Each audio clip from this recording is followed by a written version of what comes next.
What is up, everybody? Welcome back to my channel. If you're new here, my name is Jay, and in today's video I'm going to be reacting to something you guys have sent me so many messages and emails about. Today I'm going to be reacting to The Throne of Allah, mind-blowing on YouTube. I'm loving this. I say it in every video I make. I am loving this journey so far, but one thing I need to do is I need to start learning Arabic so I can actually understand everything 100% and get the true feeling from listening to it, because I feel like because I'm English I'm missing out quite a lot on the true 100% feelings you get from listening to these things and reading these things. So yeah, that is the next goal, to start learning Arabic. So if you have any tips and tricks or know of any websites or videos that I should watch to start learning, then definitely drop it down in the comments box. I also want to know where you guys are from. I get so many emails and messages from you guys from all over the world, and I would love it if on this video you can tell me where you're watching from, so I can know where all of you amazing people are watching from, and hopefully one day I can go to all of those countries and get to experience your amazing culture. So yeah, let's jump on in, let's watch this reaction and yeah, see how I feel. I'm excited.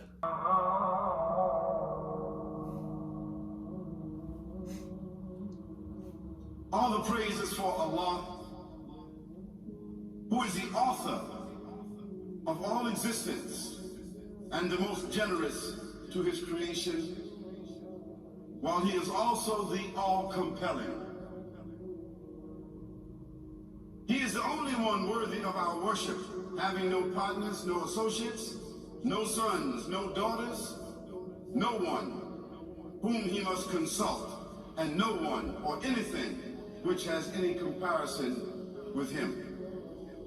All the praise is for Allah, who is the King of all who claim sovereignty, the only one who has the right to legislate for his creatures. He is the giver of life. He is the causer of death, while death has no effect upon him, because he is the ever-living, the self-subsisting, the eternal and the only absolute. All the praise is for Allah, who has power over all things, and there is in reality no power and no strength, no influence to cause benefit or detriment except through him. It is he who created this complex world, the seen and the unseen, the evident and the speculative, the earth and all that is on it, and everything that is in it. It is he who sent his messengers and prophets, alayhimus salam, with the common message of strict monotheism, which simply means that there's absolutely no one worthy of worship, no one worthy of our obedience, except the Almighty, the One, the Absolute, and who has no partners. The earlier messages, which changed the world in the area in which the prophets were sent, those messages we know have changed, and even the prophets who brought them, their names are now lost.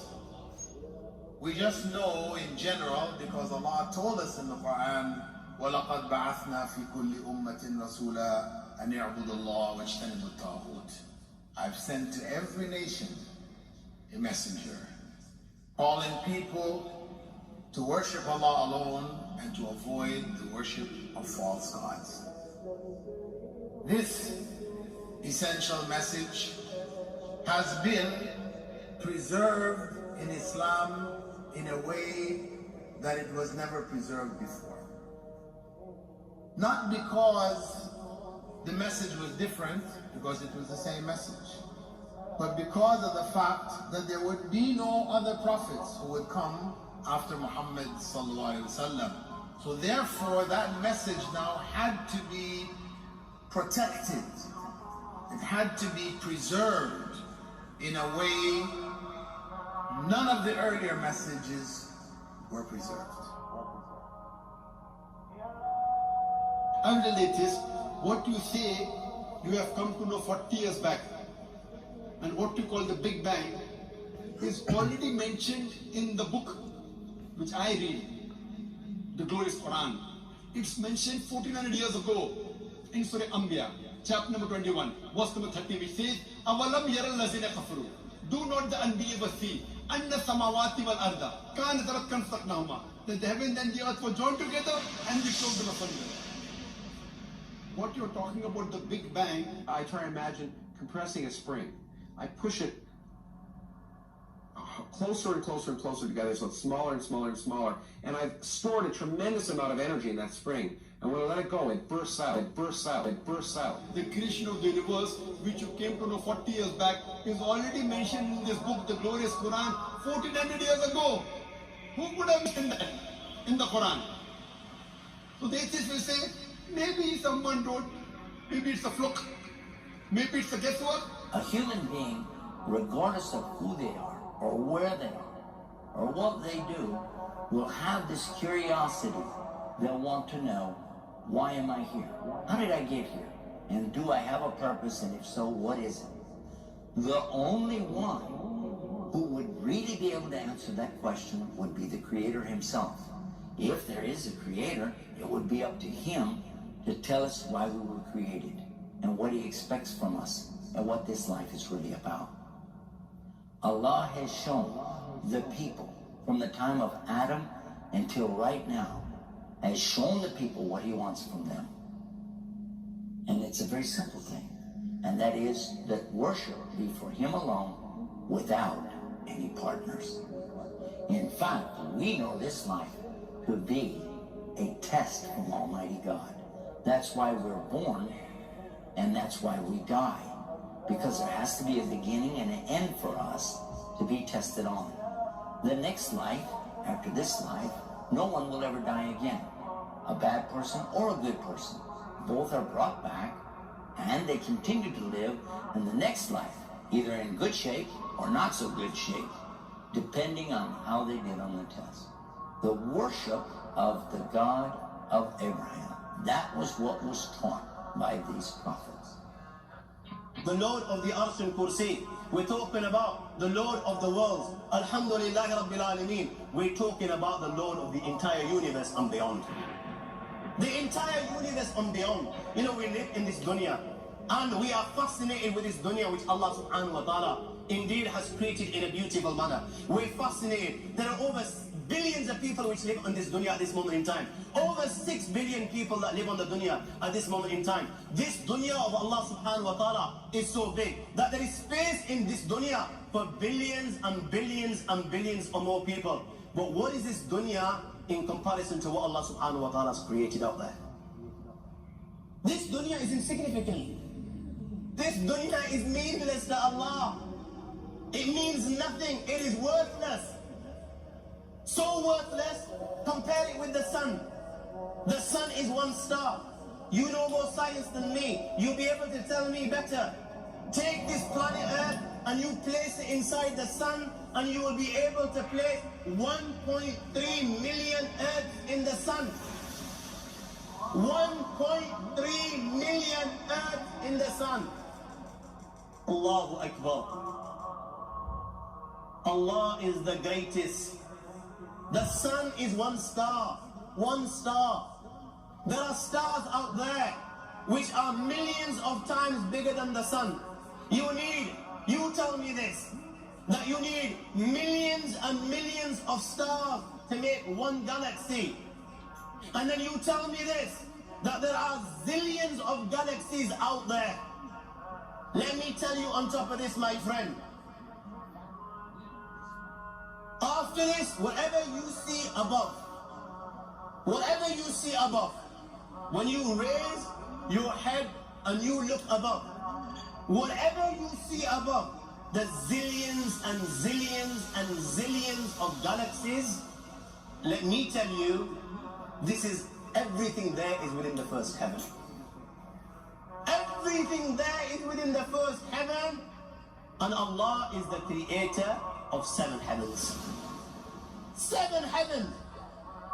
And the distance between the first heaven and the second heaven is 500 years. You know, the distance that can be covered in 500 years, at what speed? Only Allah knows. Only Allah knows. But it will take 500 years to get from the first heaven to the second heaven. 500 years from the second to the third, third to the fourth, fourth to the fifth, fifth to the sixth, sixth to the seventh. Every time it will take 500 years. After the 7 heavens,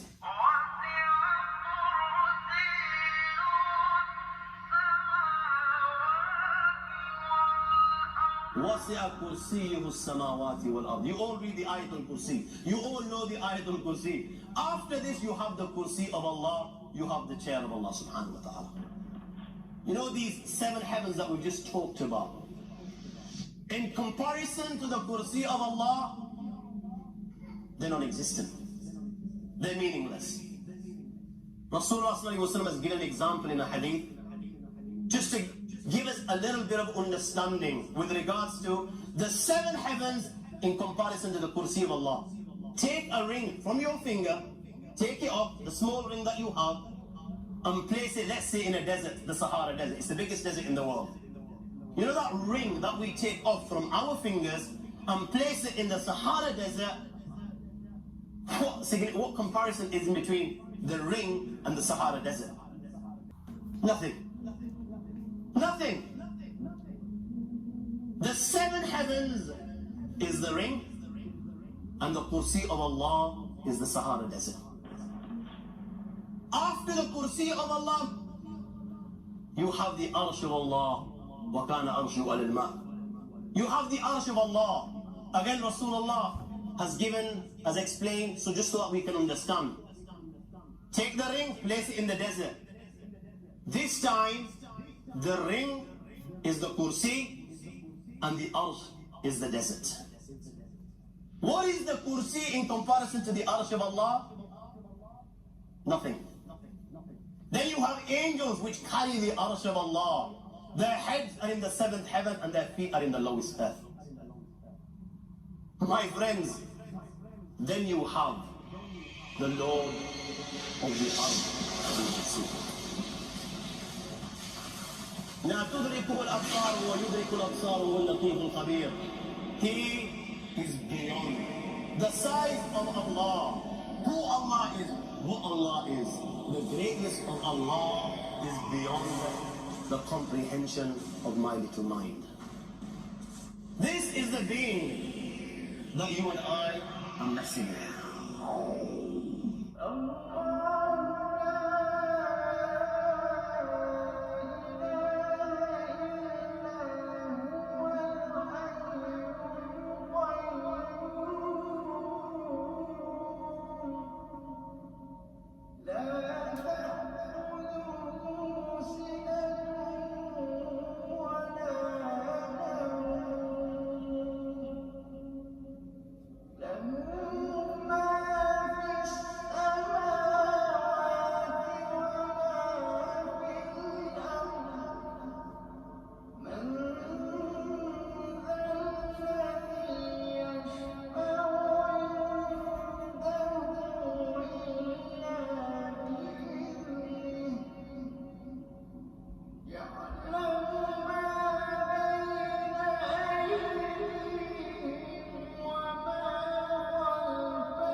think that was my favourite that I've watched.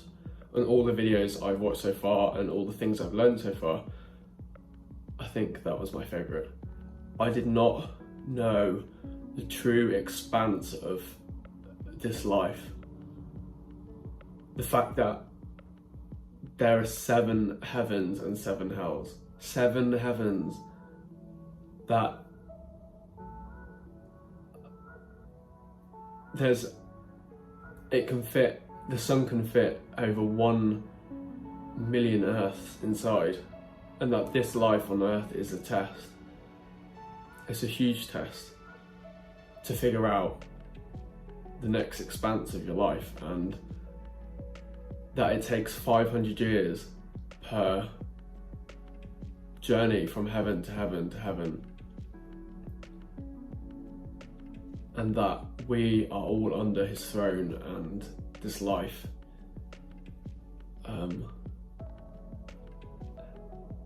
Yeah, definitely my favourite. Thank you to everyone who recommended me to watch that, because I loved it. I know this video was very, very long, but it's definitely worth it. That was incredible. Yeah, if you have any more suggestions, anything else I should watch, like I said in the last video, I do a lot in private, but anything you want me to react to, anything you want me to watch and share my thoughts, then definitely pop it down in the comments or send me a message or email for sure. That was amazing. Thank you so much for watching. Yeah, I will catch you in the next video.